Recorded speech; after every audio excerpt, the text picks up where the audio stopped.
Hey guys, in this video we're going to compare the new Positive Grids Bias FX2 plugin to the original Bias FX. Before we get started, make sure you subscribe to my channel and ding that little bell so that you get all my metal guitar lessons and of course videos like this. If you're like me, you're wondering, is this second version really that much better than the original, or is there any difference at all? Now, to be fair, I had to make sure that I chose an amp that's in both versions, Bias FX and FX2, so we're going with the Treadplate because that's kind of been my #1 go-to amp for metal tones. I'm gonna let you hear the tones by themselves, the FX and the FX2 side by side, but then I'm gonna let you hear what they sound like both in the full mix because that's where it really counts. And to make this easy for you and for me, for the original Bias FX tones, I'm gonna be wearing this Metallica shirt, and for the new Bias FX2 tones, I'm gonna be wearing this Megadeth shirt.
So what tone did you like best? The Bias FX original or the new Bias FX2? But don't judge the tone by the shirt I'm wearing. Alright guys, as promised, I'm gonna share my exact settings that I used on these two amps. So one thing real quick, I know it didn't sound like this, but I used the exact same settings, the amp EQ, the cab, the mic, everything, the exact same settings for both Bias FX and Bias FX2. And again, I use the Treadplate amp for both of these.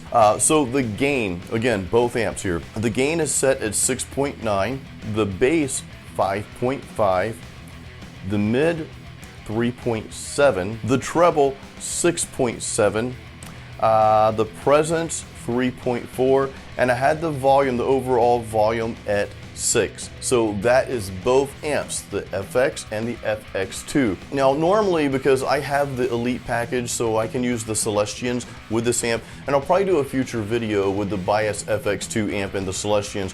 But for this video, for the purpose here, I just wanted to see, match them together, see if they sounded the same just out of the gate here. So I used the cabinet that it comes paired with by default, and I used the C14 mic for the rhythm tracks. Now, I tried to place the mic, and you guys can see the screenshot here, I tried to place the mics, so that they're like the same. I tried to do that as close as possible, so it might be off a little, give or take. To the leads, there's some guitar solos in here. Now for those, my trusted notes again, because I forget, I bumped the gain up to like 7.5, and then I bumped the gain up to 8.5, and then I bumped the overall mids up to about 5.5, and then the volume I bumped up to 7.5. So that's what I did for the leads, and I added some delay to that.